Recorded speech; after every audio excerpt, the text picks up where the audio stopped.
नमस्कार। पीताम्बरा ज्योतिष चैनल में आप सबका बहुत बहुत स्वागत है। दर्शकों, आज बड़ा रोचक विषय लेकर हम आए हैं कि आप सभी लोग पंच तत्व से बने हैं, ये सब जानते हैं कि छित जल पावक गगन समीरा पंच रचित अति अधम शरीरा। ये शरीर 5 तत्वों से बना है। आकाश, वायु, जल, अग्नि और पृथ्वी। इन 5 तत्वों के अलग अलग देवता हैं। तो इन 5 तत्वों से जो मानव बना है, इसमें कोई आकाश तत्व प्रधान व्यक्ति है, कोई वायु तत्व प्रधान है, कोई जल तत्व प्रधान है, कोई अग्नि तत्व प्रधान है और कोई धरती यानी पृथ्वी तत्व प्रधान जीव है। तो आप कैसे जानें कि हम किस देवता की उपासना करें जिससे हमें देवता का पूरा आशीर्वाद प्राप्त हो, सिद्धि मिल जाए, हमारे अनुकूल परिस्थितियां हों? तो उसको कैसे जानें? आकाश तत्व का स्वामी गुरु भगवान गणेश की उपासना करने पर सिद्धि मिलती है। वायु तत्व का स्वामी कहा जाता है ग्रहों में शनि, राहु और भगवती दुर्गा की उपासना करने पर शक्ति मिलती है, कल्याण होता है। जल तत्व का स्वामी भगवान विष्णु, इसलिए उन्हें नारायण कहा जाता है। नारायण, नार में रहने वाले, नार माने जल। तो जल तत्व के स्वामी भगवान विष्णु हैं। अग्नि तत्व के स्वामी भगवान शंकर हैं। उनकी उपासना करने पर कल्याण होता है। और बुद्ध तत्व के स्वामी शास्त्र में कहा गया ब्रह्मा जी हैं। क्यों ब्रह्मा जी हैं? क्योंकि धरती बुद्ध तत्व का स्वामी, धरती में बुद्ध तत्व की प्रधानता है और धरती में हर चीज उत्पन्न होती है, हर धरती में क्रिएटिव होती है।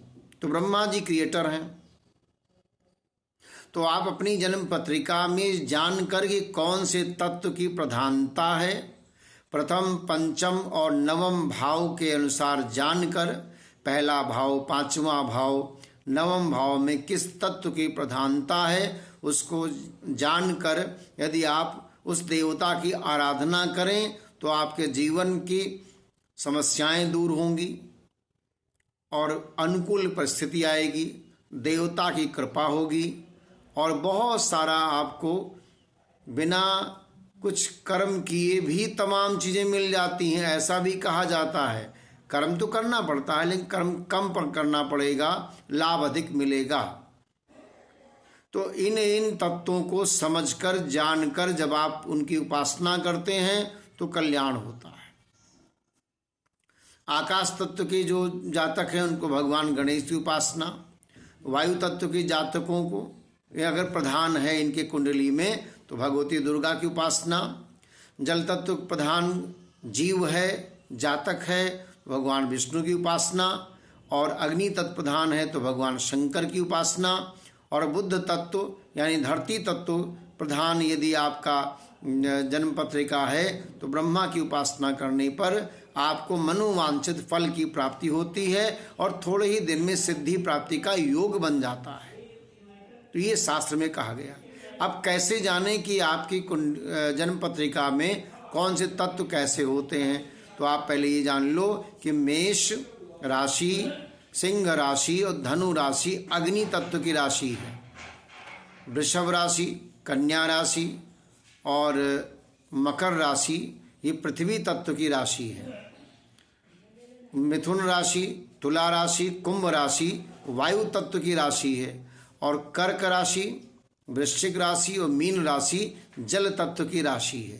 तो ये 4 तत्व मुख्य हो गए, अग्नि, पृथ्वी, वायु, जल, ये 4 तत्व हो गए। अब कुंडली में यदि गुरु केंद्र में है, लग्न में है, तो ऐसे जातक में गुण ज़्यादा हो जाते हैं, बहुत सारे गुण हो जाते हैं और ये आकाश तत्व के स्वामी हो जाते हैं। अब कुंडली में यदि केंद्र में अग्नि तत्व ज़्यादा है, मंगल है, शिव उपासना। कुंडली में शनि और राहु केंद्र में है, लग्न में है, तो देवी की उपासना। यदि कुंडली में चंद्रमा शुक्र जल तत्व के जो देवता हैं केंद्र में है, लग्न में है, तो नारायण की उपासना। और यदि कुंडली में मंगल चारों भाव में हो, यानी चारों केंद्र में हो या लग्न में हो, भगवान शंकर की आराधना करना चाहिए। तो इस तरह से आप अपनी जन्म पत्रिका को देखकर जान सकते हैं कि ये कैसी किसकी आराधना करनी है, और इसी आधार पर आप अपने आप को मनोवांछित फल की प्राप्ति कर सकते हैं। लग्न के आधार पर शरीर का निर्धारण किया जाता है। द्वितीय भाव जो आपका धन, पैतृक धन है। तृतीय भाव जो आपके सहोदर हैं उनका सुख कैसा होगा। चतुर्थ भाव माता का सुख, वाहन सुख, जनता जनार्दन के द्वारा कैसा आपका ख्याति है वो देखा जाता है। पंचम से आपकी विद्या, बुद्धि, लव मैरिज, ज्ञान, विवेक, संतान। छठे भाव से आपका विचार, आपके वाणी, और साथ ही साथ शत्रु भाव, मामा का भाव और प्रतियोगी परीक्षाओं का, ये सब देखा जाता है। सप्तम भाव से आपका सुख, आपका जीवन साथी और बहुत सारे सुखों को देखा जाता है। अष्टम भाव से आपकी गोपनीयता, आपका रिसर्च देखा जाता है। अष्टम भाव से गोपनीयता, रिसर्च हो गया। नवम भाव से धर्म भाव है, किस तरह की आपकी धार्मिकता है। दसम भाव से कर्म क्षेत्र है, किस तरह कार्य करेंगे। उससे संबंधित उस जगह का जो स्वामी होगा, उस राशि का जो स्वामी होगा, उसके आधार पर गणना की जाती है। और एकादश भाव आप किस तरह से धन प्राप्त करेंगे, कमाएंगे कैसे, एकादश भाव के स्वामी से। और द्वादश भाव आप खर्चा कैसे करेंगे, धन कैसे खर्च होगा, हॉस्पिटल में खर्च होगा या कैसे होगा, ये द्वादश भाव। तो इन भावों के द्वारा आप अपने आप को अपनी कुंडली में देखकर समझें, जानें। आप हमारे इस चैनल को देखें, सब्सक्राइब करें, अपने विचार को, अपने प्रश्न को कमेंट्स में लिखें, हम आपके प्रश्नों का उत्तर देंगे। जय सिया राम।